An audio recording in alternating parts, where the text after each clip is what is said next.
आज पार्लिमानी साल मुकम्मल होने पर पार्लियामेंट का मुश्तरका इजलास मुनक्कद हुआ। 1 साल से कम अरसे में सदर मुमलिकत आसिफ अली जरदारी ने पार्लियामेंट से दूसरा खिताब किया कि जिसमें हुकूमत वक्त की एक सारा मुआशी कारकर्दगी का अहाता किया। अपोजिशन जमातें प्ले कार्ड्स उठाकर ऐवान में दाखिल हुई और सदर मुमलिकत की तकरीर शुरू होते ही अपोजिशन ने शदीद एहतजाज किया, नारे लगाए कि जो कि पूरी तकरीर के दौरान गूंजते रहे।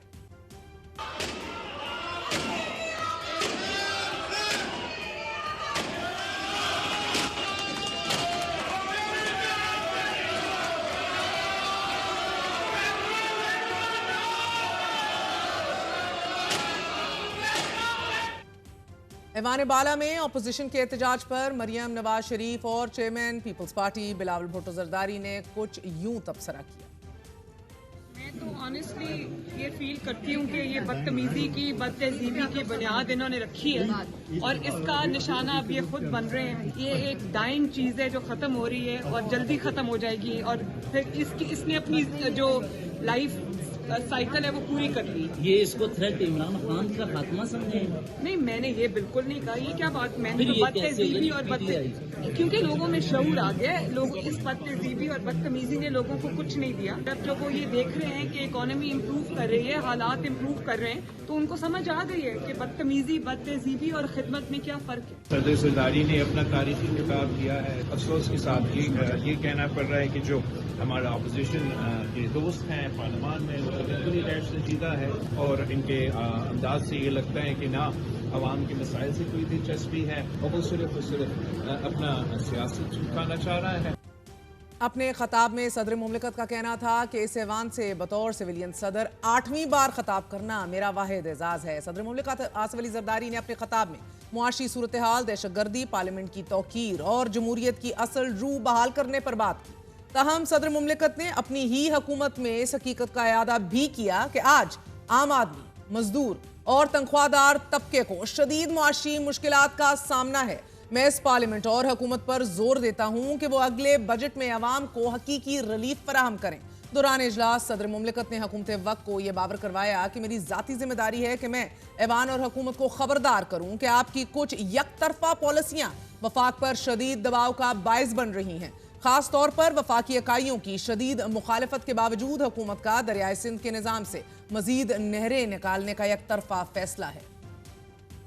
As your president, my personal obligation to caution the House lateral policies are causing grave strain on the Federation, in particular the government's unilateral decision to carve out some canals from the Indus River. I, as the president, cannot support.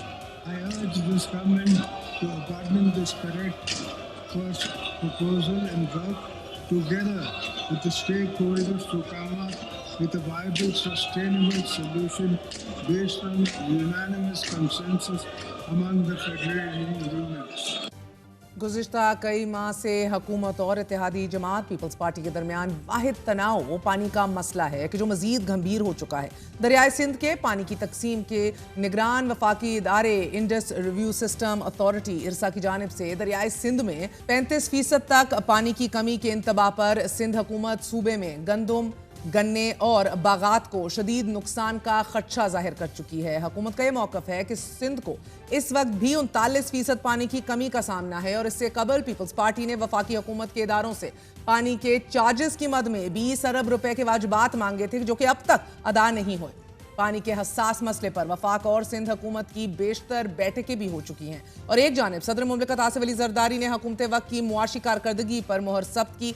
सदर मुमलिकत ने हुकूमत की मुआशी कारकर्दगी, गैर मुल्की सरमायाकारी और ज़र मुबादला के ज़खायर में इजाफे को इंतहाई खुश आइंद भी करार दिया। तो दूसरी जानिब चेयरमैन बिलावल भुट्टो और वज़ीर आज़म शहबाज शरीफ की अहम मुलाकात भी तय पा चुकी है। पीपल्स पार्टी का वफ्द मुकम्मल तैयारी के साथ वज़ीर आज़म से मुलाकात में शरीक हुआ और चेयरमैन बिलावल भुट्टो ने वज़ीर आज़म को अपने और जमात के तहफ़्फ़ुज़ात और पंजाब में पावर शेयरिंग फॉर्मूले पर पेशरफ्त ना होने से मुतल्लिक भी आगाह किया। मगर अपोजिशन का मौक़िफ़ है कि आसिफ जरदारी हो या बिलावल भुट्टो, दोनों सिंध का पानी बेचने जा रहे हैं। अब ये पीका एक्ट में फॉर्म 47 की हुकूमत के साथ खड़े रहे हैं, ये गिला बार बार दोहराया जा रहा है।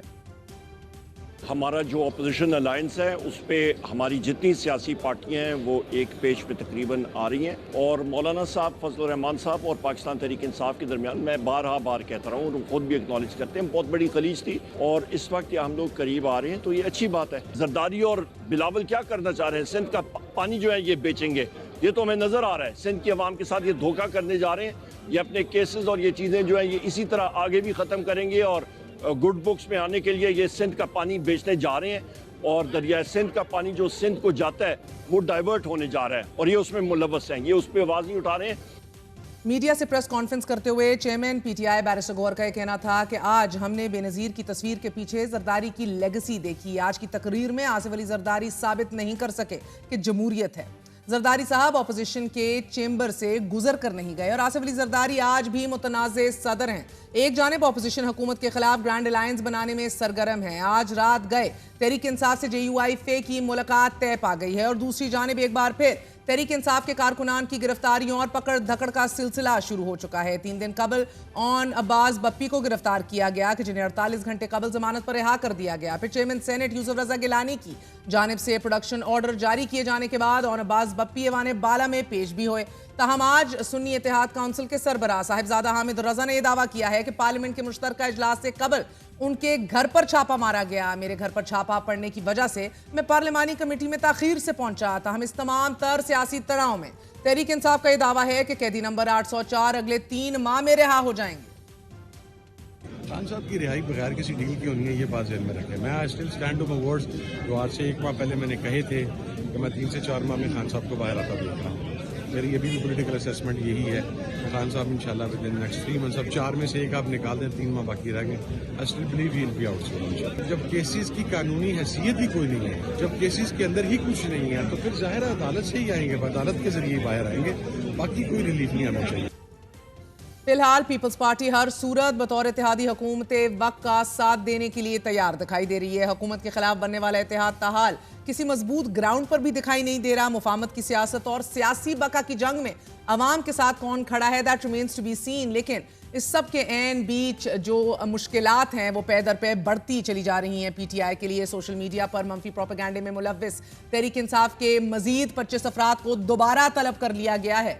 वफाकी हुकूमत की तश्कील दी गई जॉइंट इन्वेस्टिगेशन टीम ने सोशल मीडिया पर मंफी प्रोपेगेंडा करने के इल्जाम में पाकिस्तान तहरीक इंसाफ के चेयरमैन बैरिस्टर गौहर, साबिक स्पीकर असद कैसर और सलमान अकरम राजा, खुर्शीद असलम इकबाल, हमाद अजहर, ऑनबाज बप्पी, आलिया हमजा, मलिक शहबाज, शेख वकास अकरम, कवल शौजब और तैमूर झगड़ा समेत मुतादिद रहनुमाओं को एक बार फिर जो है वो तलब कर लिया गया है कि नेगेटिव प्रोपेगेंडे में शरीक होने के बायस JIT के पास इन अफराद से पूछगछ के लिए काफ़ी शवाहिद मौजूद हैं, सोर्सेज बता रहे हैं, और JIT इन अफराद के खिलाफ रियासत मुखालिफ प्रोपेगेंडे की तहकीकात करेगी। अब JIT का मकसद कानून के मुताबिक मुलव्विस अफराद के खिलाफ कानूनी कार्रवाई तजवीज़ करना है, लेकिन इसको हरासमेंट के तौर पे देखा जा रहा है। PTI क्या सोशल मीडिया को लगाम डालेगी या नोटिस में इन तमाम अफराद को इन्वेस्टिगेट करने के बाद मामलात मजीद गंभीर होंगे?